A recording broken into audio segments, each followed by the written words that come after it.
What do you or have you found from Game Changers is, that spirit of excellence? Is there one quality that you see or characteristic that statistically is more present in all of those people? One of the 46 laws in here is called never discover who you are.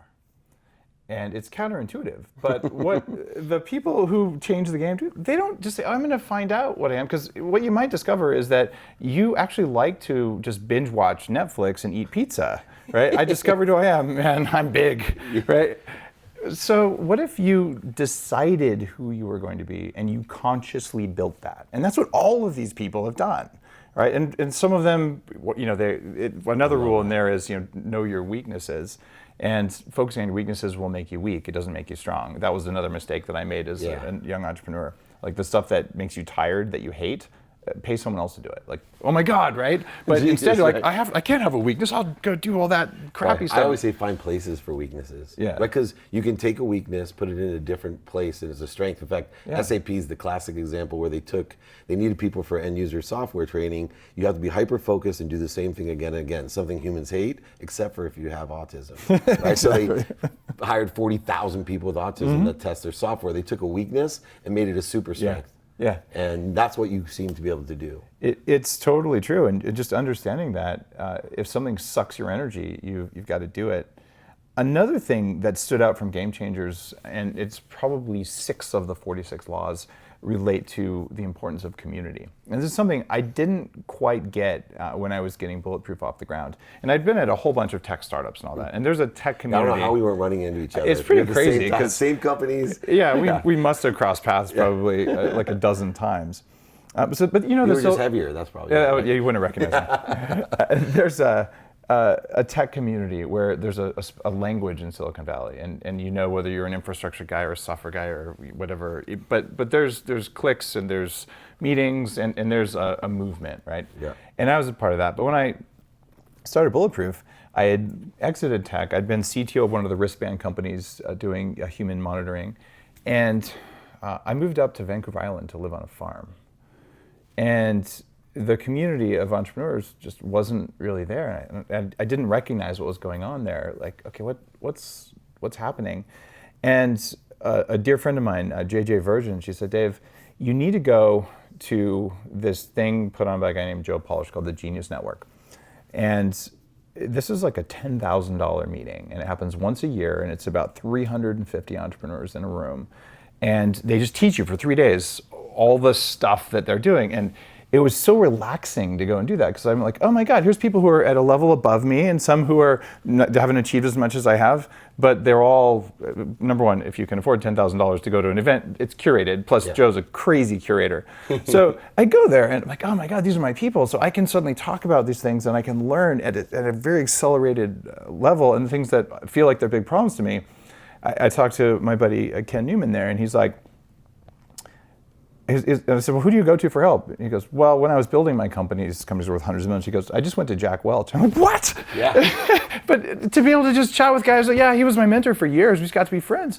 But I mean, he literally, one time I was having a difficult HR issue, and he hands me his phone and goes, do you want to call and let the person go on my phone or your phone? But to have someone hold me accountable like that, that's why for me going to Genius Network was important.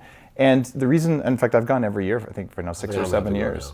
It's worth going, or a mastermind group of some sort of people who are, at your level or bigger. And there's 2 things you need from your community. One is you need elders, people who are going to teach you the stuff you haven't figured out yet, and you need younger people, because if you don't have the ability to teach other people, you won't learn, because if you can't teach it, you didn't really learn it. Right? And so you need to be in the middle of this dynamic. And if you're lucky enough and you're just getting started, you can get into one of these groups and you're the guy in the room with the least experience.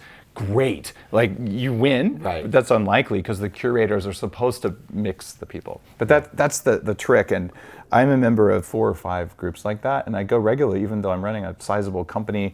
The Bulletproof Radio has 100 million downloads, Webby Award winning, and I write New York Times books, and I'm a dad and a husband.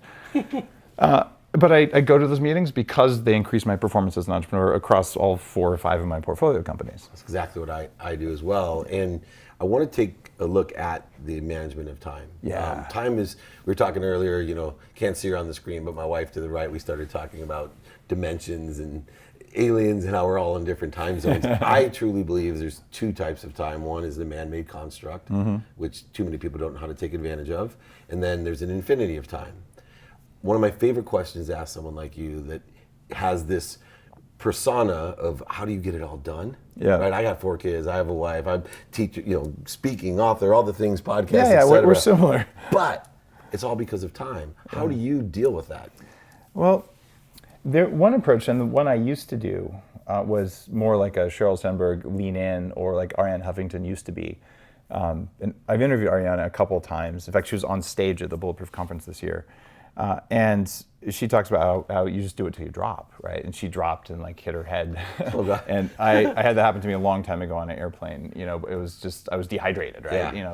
Okay. Like the Ruth Bader Ginsburg model. Yeah, you're just gonna put one foot in front of the other and just hold the accelerator to the floor and you'll get there, right? And that doesn't work, and it leads to burnout and unhappiness. And in fact, this is a rule in Game Changers too. The odds of that giving you autoimmunity are astoundingly high. So if you're burning the candle at both ends as an entrepreneur, and then you have a problem with your relationship at home, or you get a virus or whatever, the chances of it making your immune system start attacking different parts of your body, it's very high. And once that's turned on, it's very difficult to turn off. So if you're a high achiever, the odds of you having screwed up biology go up dramatically if you follow that model.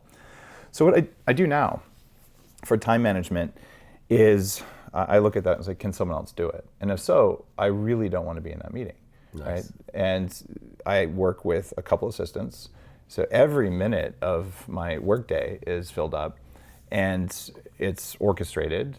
But in the morning, I wake up and my phone stays on airplane mode. I sleep with it's on airplane mode.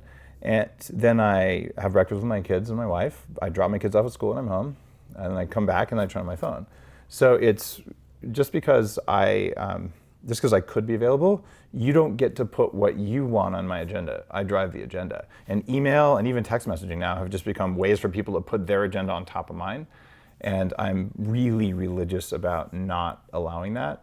The downside, especially now that I've got multiple companies that I work with, is that certain people, it can be triggering because they're like, I don't have access when I want it. Right. Like, well, did you feel that you should have access when you wanted it? Because it doesn't really work like that, because number one, I am the boss. And number two, it's not a personal thing if I say no. It's simply that things you don't know about that were higher priority for our joint mission, they trumped it. And so to have that level of trust and to build that into the culture, that is a challenge. But it's really important. Because if it had it up to me and I had infinite time and infinite cognitive function, I'd love to know what everyone in the company Right. does. I just don't, and I recognize that, and they have a lot of freedom because of that.